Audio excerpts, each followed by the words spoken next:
Bonjour, c'est Alexandre. Je suis heureux de vous retrouver pour vous annoncer une excellente nouvelle, tout d'abord, à savoir l'ajout de fonctionnalités dans l'espace membre Tempus Magis. Sur la demande justement d'un des abonnés qui avait fait la demande d'un ajout de fonctionnalité qui était la possibilité, lorsqu'on affiche une carte du ciel détaillée, mais qui était tout simplement en un clic d'avoir les informations sur la phase lunaire en cours. Donc par rapport à cette demande, j'ai regardé la faisabilité, puis j'ai développé la fonctionnalité. Elle a été mise en ligne cet après-midi. C'est-à-dire que maintenant, lorsque vous affichez, vous préparez une carte du ciel détaillée, qu'elle soit sur le moment ou que vous l'ayez enregistrée, bien lorsque vous l'affichez, en un clic, vous allez pouvoir avoir sous les yeux la phase lunaire en cours, pour voir en cours évidemment au moment de la date de la carte du ciel que vous affichez. Si c'est une carte du ciel d'un ciel par exemple d'il y a 20 ans, eh bien ce sera l'état des phases lunaires d'il y a 20 ans, au moment où vous affichez la carte du ciel. Ça vous permet, que ce soit pour une analyse de thème astral par exemple, eh bien ça vous permet de savoir quel était précisément l'état de la lune au moment de la naissance de la personne dont vous étudiez le thème, mais ça vous permet également en astrologie élective, lorsque vous allez chercher à choisir le meilleur moment pour favoriser vos chances de réussite, de succès, eh bien de savoir immédiatement si vous tombez sur une configuration intéressante, vous assurez par exemple que la Lune soit en phase croissante et non pas décroissante, ou par exemple en fin de phase décroissante, ce qui serait plutôt déconseillé pour entreprendre une activité, pour débuter quelque chose d'important et qui doit durer dans le temps. En intervenant sur cette partie, j'en ai profité pour développer une deuxième fonctionnalité, qui est un outil en fait de statistique, et qui permet d'afficher tout simplement la répartition des différentes planètes, ainsi que de l'ascendant, eh bien à l'intérieur des 4 éléments, des 3 modes, et également des 2 polarités. C'est-à-dire que maintenant, lorsque vous affichez votre carte du ciel, eh bien sur une carte du ciel, c'est vrai qu'immédiatement on va pouvoir constater par exemple soit des amas planétaires, soit des aspects particulièrement majeurs qui vont ressortir, ou par exemple des planètes qui sont regroupées dans la partie diurne ou de la partie nocturne. Toutes ces choses-là, par exemple, des planètes placées aux angles, on va visuellement immédiatement pouvoir tirer des informations d'ordre général, mais malgré tout très pertinentes et très intéressantes pour commencer à comprendre une personnalité dont on étudie le thème. Et c'est vrai que tout l'intérêt, par exemple, de pouvoir avoir justement les statistiques au niveau notamment des éléments, mais également des modes et aussi des polarités, même si c'est lié aux éléments, eh bien ça va permettre immédiatement, comme ça visuellement, de faire apparaître à la fois les points d'équilibre, mais surtout les points de déséquilibre. C'est ce qui est extrêmement intéressant, puisqu'en complément d'une analyse très visuelle et globale d'une carte du ciel, avoir à côté de ça ces répartitions, eh bien, en plus, je les ai fait de manière à la fois en pourcentage, mais également en histogramme, ce qui permet d'avoir vraiment un rendu très visuel et immédiatement d'être capable de voir dans quel domaine, dans quel élément par exemple, dans quel mode il va y avoir un déséquilibre, avec un manque par exemple dans l'élémentaire ou par exemple un manque dans le mode cardinal immédiatement, et ce qui va vous permettre, eh bien, en plus de l'aspect visuel de la carte, des amas planétaires, de ces choses-là, ça va vous permettre très rapidement de tirer déjà des premières conclusions, des premiers éléments de réponse par rapport à la personnalité de l'individu dont vous analysez le thème astral. Donc voilà, ces 2 fonctionnalités ont été ajoutées cet après-midi sur les cartes du ciel détaillées de l'espace membre Tempus Magis. Donc si vous voulez avoir plus d'infos là-dessus, vous avez dans la description du podcast les liens vers la page qui vous permet d'avoir toutes les infos sur cet espace membre, ou si vous êtes abonné à l'espace membre, eh bien vous avez le lien qui vous permet d'accéder directement à votre page de login. Voilà, simplement pour ceux que ça intéresse, si vous n'avez pas accès au lien en dessous, vous pouvez retrouver toutes les infos donc sur tempus-magis.fr/abonnement. Donc nous allons, après ces bonnes nouvelles, maintenant parler des différentes informations astrologiques de cette fin de semaine et du week-end qui arrive, puisque au moment où je vous parle, nous sommes jeudi soir, la Lune se trouve toujours dans le signe du Verseau, gouverné par Saturne. Elle y est entrée cette nuit à 1h27, et elle en sortira samedi 17 mars à 10h42. Donc vous savez que le Verseau, on en a parlé un petit peu plus longuement dans le précédent podcast par rapport aux maîtrises planétaires, et le Verseau est donc le domicile de Saturne. C'est un signe fixe et relié à l'élément R, dans lequel le Soleil est en exil. Donc dans le Verseau, lorsque la lune passe dans ce signe, ça va accroître et développer votre intuition ainsi que votre réceptivité. Le fait que le soleil soit en exil, ça va d'un côté développer le besoin d'indépendance, également le rejet de l'autorité, voire parfois dans certaines circonstances même, on pourrait dire, hein, de la marginalité. Et puis également ce soleil en exil, le soleil, je vous le rappelle, qui représente, qui symbolise l'ego, le fait de vouloir être au centre, le soi-même quelque part. Et bien le fait qu'il soit en exil va favoriser le fait de s'intéresser un petit peu plus aux autres, un petit peu moins à soi-même, de mettre un petit peu de côté son ego et tout l'intérêt qu'on peut se porter à soi-même entre guillemets, et pour être plus à l'écoute des autres, plus attentif vis-à-vis de vos proches, et également, et bien pour par exemple faire des actions altruistes, vous par exemple en vous investissant, en passant du temps dans des associations de charité, dans des choses justement pour les autres, pour aider ou votre prochain ou vos proches, les gens qui vous sont chers, des choses dirigées vers les autres donc et un petit peu moins vers vous-même. C'est également un transit qui sera positif pour les échanges, mais ce ne sera pas des échanges comme on peut avoir par exemple dans un signe comme le Gémeaux qui sera gouverné par Mercure, où là on a un risque d'avoir justement des échanges un petit peu superficiels, des choses comme ça. Là du coup on est sur un signe gouverné par Saturne. Donc Saturne c'est le temps, c'est la patience, mais c'est aussi le poids, c'est la profondeur. Donc c'est vrai qu'on sera à l'opposé de discussions et d'échanges futiles. On sera vraiment sur des échanges profonds qui vont se faire, c'est un signe de mode fixe, donc qui vont se faire au sein du foyer, au sein de la maison, qui vont pas forcément dans les nouveaux endroits que vous allez découvrir, mais vous allez pouvoir vous retrouver avec les personnes qui vous tiennent à cœur, avec vos proches, avec vos amis, votre famille, et échanger sur un mode, disons,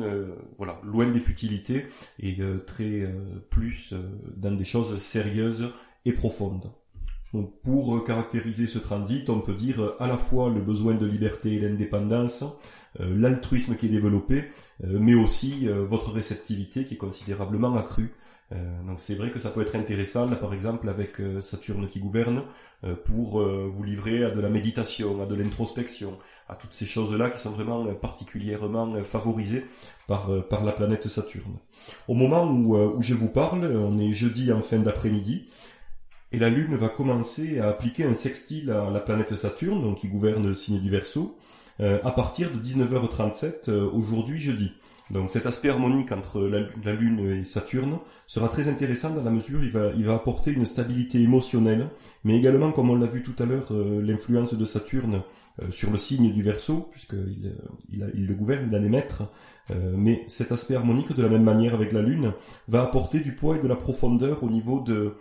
à la fois de vos ressentis, de vos émotions, de toute la sphère émotionnelle, va pacifier en quelque sorte le psychisme et vous permettra dans la mesure où vous voulez vous livrer par exemple de l'introspection, comme on a vu, ou de la méditation, ça va vous permettre d'aller beaucoup plus profondément en vous-même, d'aller découvrir des choses, des couches auxquelles vous n'aviez pas forcément accès d'habitude. Ça va vous permettre de rentrer beaucoup plus en profondeur dans ce genre de travail. Donc c'est quelque chose de très intéressant qui va apporter aussi un équilibre évidemment sur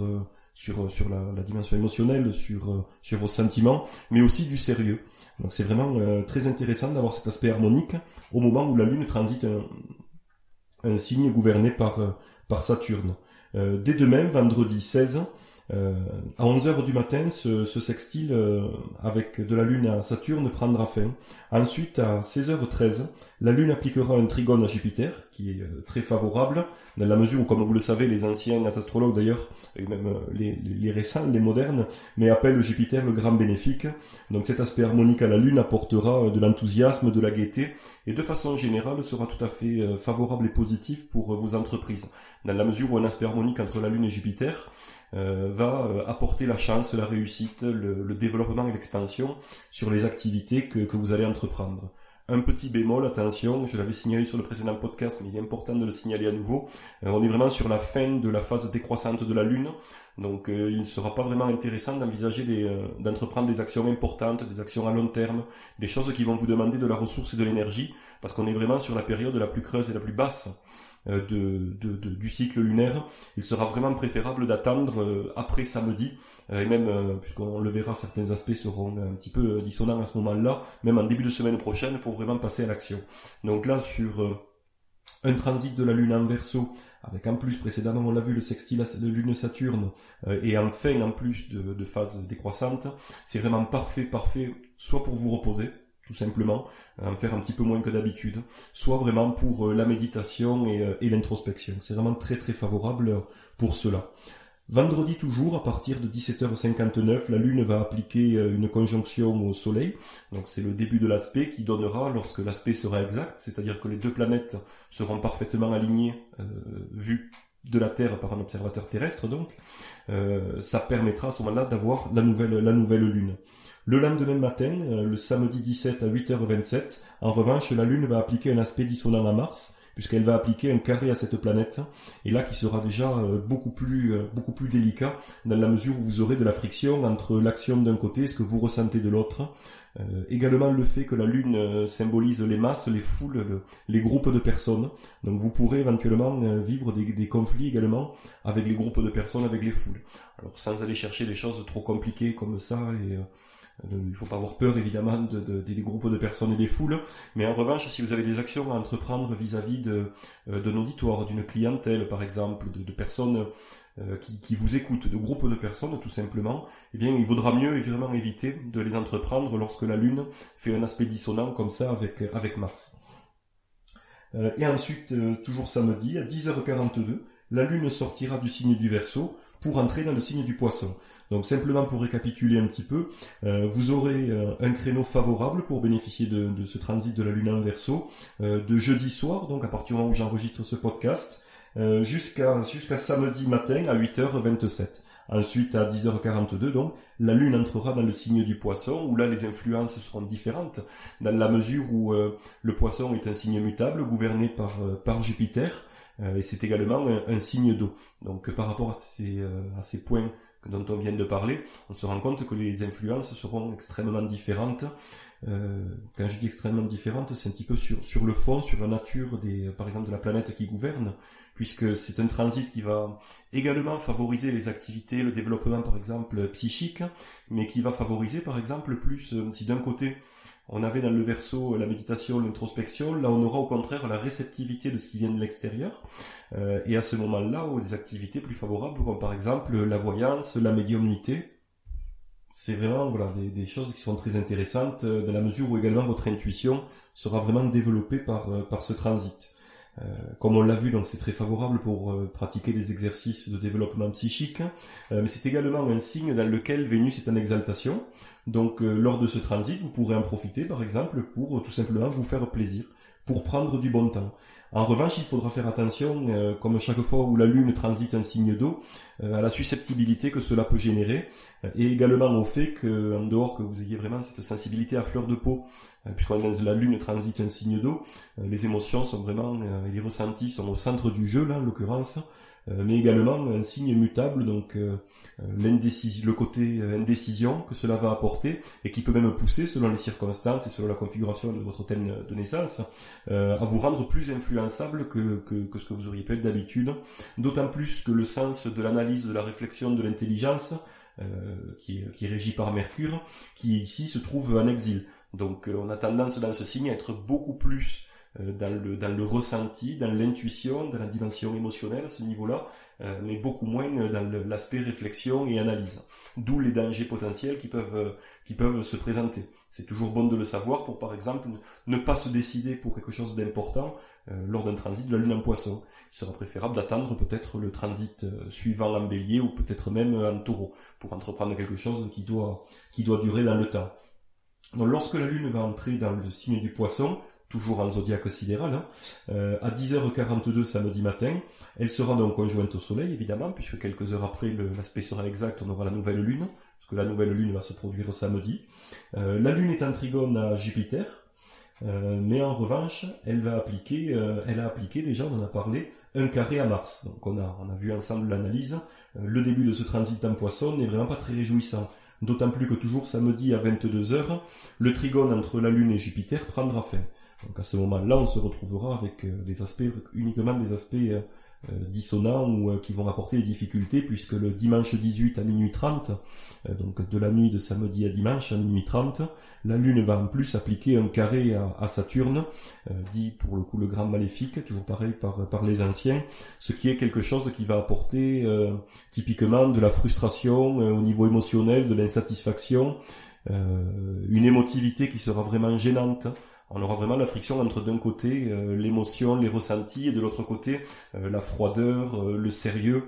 toutes ces choses-là. Donc c'est vrai que la nature des deux planètes est déjà vraiment très différente, et en plus de ça, avec un aspect dissonant qui va amener de la difficulté et de la friction, on se retrouve sur quelque chose dans lequel bien il vaudra mieux déjà le savoir pour ne pas tomber un petit peu dans les travers qu'on pourrait avoir, puisque cette émotivité gênante va être ennuyeuse pour agir, pour passer à l'action, pour prendre des décisions correctement motivées, qui seront positives pour vous à l'avenir, mais également quelque chose qui peut générer aussi de l'envie un petit peu de se replier sur soi-même, d'autant plus que là on est sur un signe d'eau, donc de polarité négative qui entraîne pas forcément déjà à s'extérioriser, aller vers les autres, mais en plus avec un aspect dissonant comme le carré entre la Lune et Saturne, eh bien voilà, avoir un petit peu du vague à l'âme. Le mot dépression est bien trop fort évidemment, mais de tomber un petit peu dans une période où on se sent pas forcément très bien, où on n'a pas forcément envie de sortir, et où on peut être amené un petit peu et porté à broyer du noir durant ce type d'aspect.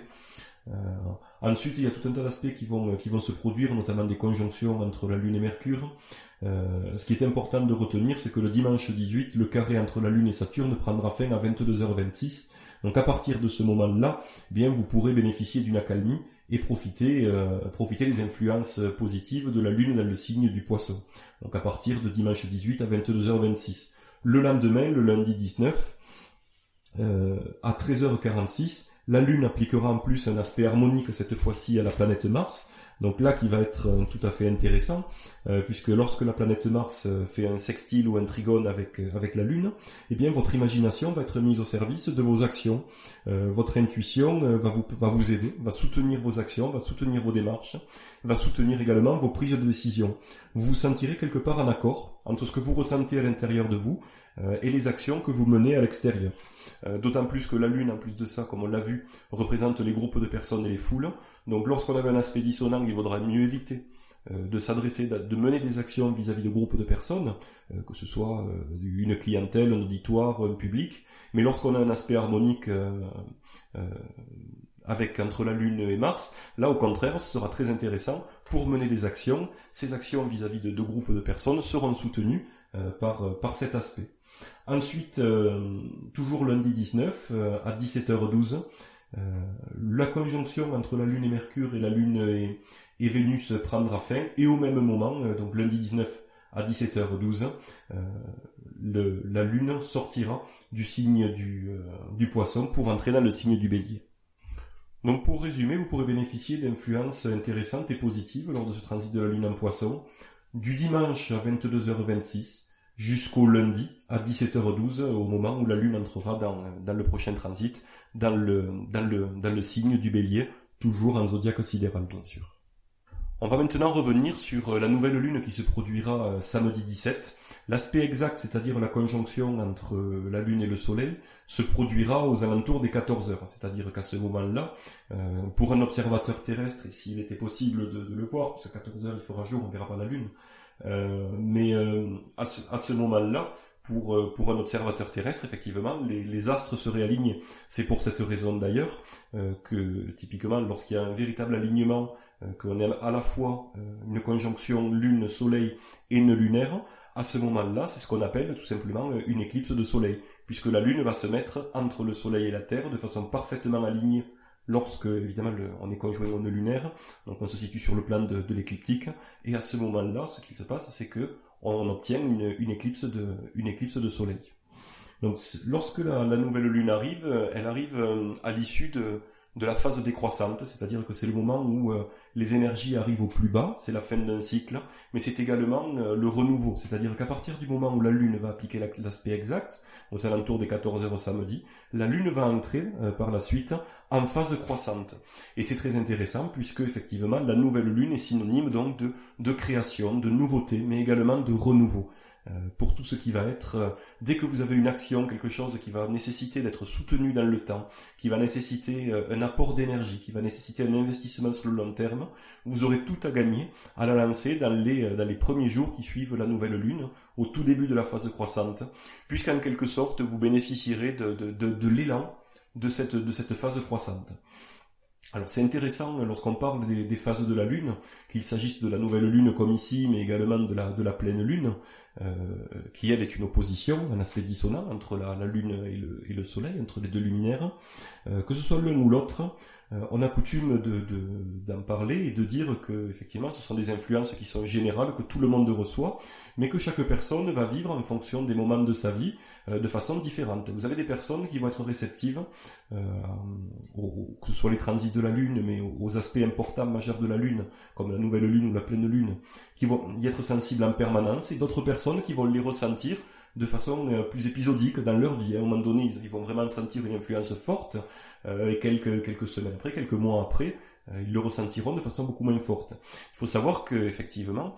lorsqu'on parle des configurations qui se passent dans le ciel à l'instant T, c'est très intéressant de le regarder en rapport de votre propre thème natal. C'est ce qu'on appelle la technique des transits astrologiques.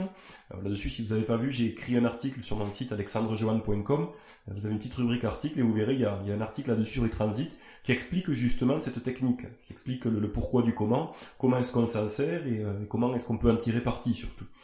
C'est tout également les fonctionnalités que l'on retrouve dans l'espace membre de Tempus Magis, où vous avez la possibilité à la fois d'afficher tous les aspects du mois de votre choix, et à côté de ça également la carte du ciel détaillée à ce moment-là, des transits, qui vous permet de voir de quelle manière on va superposer à votre thème de naissance, ou au thème de naissance de qui vous souhaitez, l'état du ciel à un instant T. Et là, ça va être particulièrement intéressant parce qu'on va voir de quelle manière la personne dont on étudie le thème sera impactée par ces différents transits planétaires.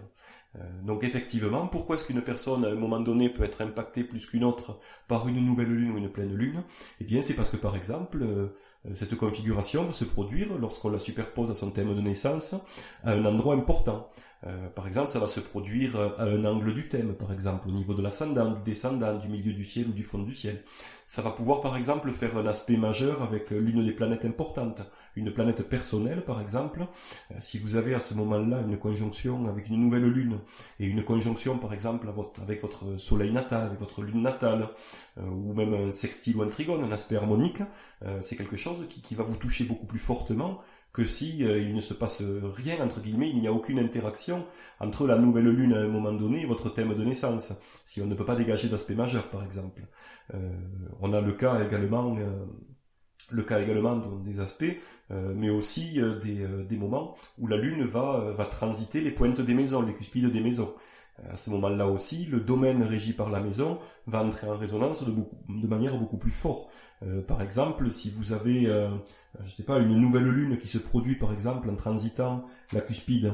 de la maison 7, schématiquement la maison des associations, qu'elles soient professionnelles ou personnelles, eh bien vous aurez tout à gagner à ce moment-là à mettre en place une association justement avec quelqu'un, que ce soit pour, comme on l'a vu, professionnel, que ce soit de l'associatif, que ce soit créer une société en association, ou que ce soit par exemple une association entre guillemets dans le domaine du privé, qui est souvent le Pacs, les fiançailles, le mariage, voilà, un engagement à plusieurs à ce moment-là. Et là, vous aurez des énergies vraiment très très favorables pour vous, personnellement, à ce moment-là. Vous pourrez vivre à ce moment-là l'envie, le besoin de vous associer, de partager quelque chose avec quelqu'un ou avec un groupe de personnes. C'est vraiment des moments où la configuration du ciel va entrer en quelque sorte en résonance avec votre propre thème de naissance, et c'est à ce moment-là bien que vous en ressentirez les effets les plus forts. De manière générale, c'est toujours intéressant lorsque vous avez une nouvelle lune, par exemple, de regarder dans quelle maison de votre thème de naissance elle tombe. Parce que ça va quand même donner un petit peu le là, même si on n'est pas sur un transit de la pointe de la maison, ça va quand même un petit peu donner le là, quelque part, de la manière dont vous allez pouvoir vivre au mieux cette nouvelle lune. En regardant dans quelle maison ça tombe, eh bien vous allez pouvoir déterminer tout simplement dans quel domaine de votre vie eh bien vous aurez le plus à gagner à amener de la nouveauté, du renouveau, de la création. Ça va quand même nettement vous aiguiller. C'est tout l'intérêt de ce qu'on appelle l'astrologie prédictive, et en l'occurrence des transits, qui est extrêmement riche, qui est quand même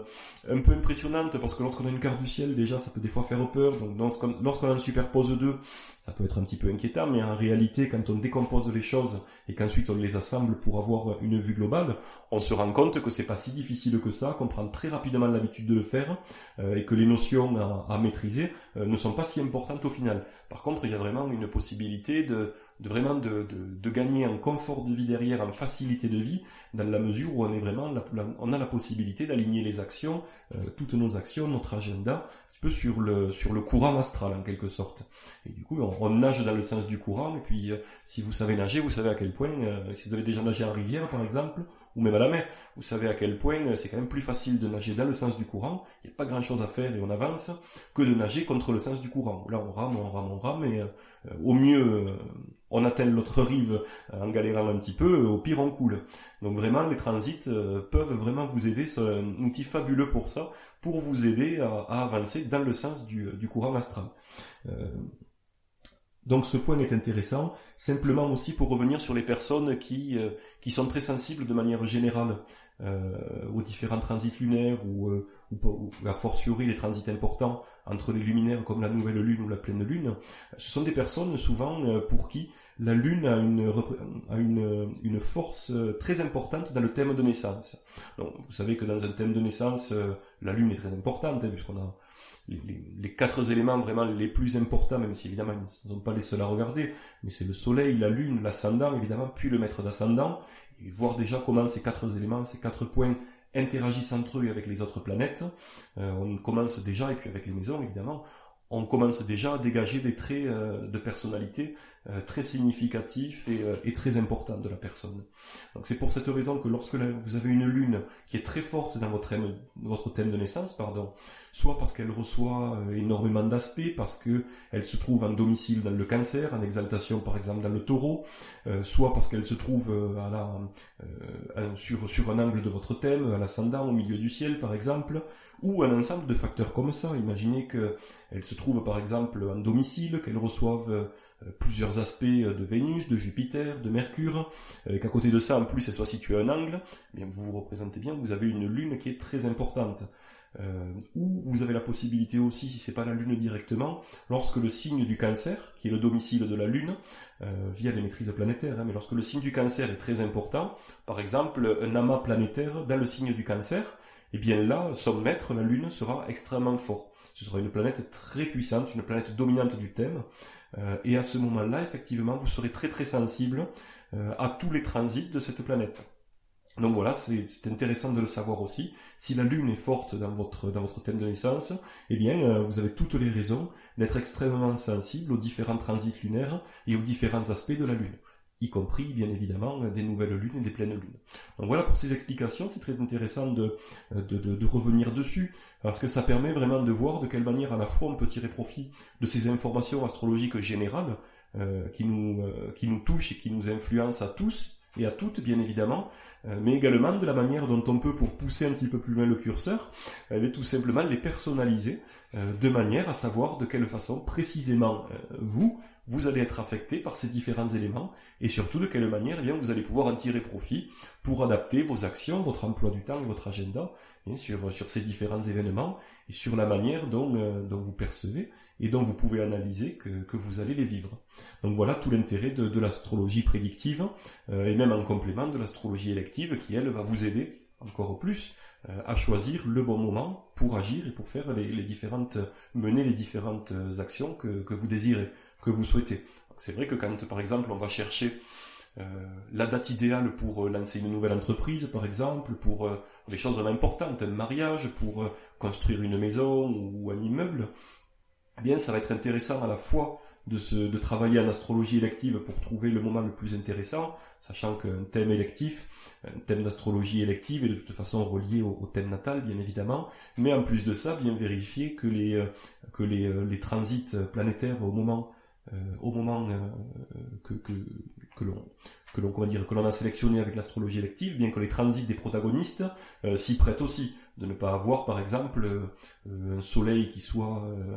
vraiment maléficié avec des aspects dissonants qui viennent dessus de Saturne, des choses comme ça. Voilà, essayez de se retrouver vraiment, par exemple vous voulez vous associer, vous avez un super thème d'élection pour vous associer, mais vous vous rendez compte que dans les différents transits, vous avez la maison, vous avez un aspect dissonant particulièrement négatif dans la maison 7, bon mais ce sera pas terrible pour une association professionnelle. Donc voilà vraiment tout l'intérêt des transits, et que vous pouvez retrouver bien évidemment, hein, comme je vous l'ai déjà indiqué, dans l'espace membre Tempus Magis. Si vous souhaitez plus d'infos là-dessus, d'ailleurs, vous avez tous les liens dans la description du podcast juste en dessous. Voilà, bien écoutez, je crois qu'on a fait le tour des différentes informations et des compléments d'informations sur les infos qui vont se produire, les événements astrologiques de cette fin de semaine, de ce week-end. Donc il ne me reste plus qu'à vous souhaiter une bonne soirée si vous m'écoutez ce soir jeudi, ou une excellente journée et un très bon week-end si vous m'écoutez demain dans la journée de vendredi. Je vous dis à très bientôt. Bye.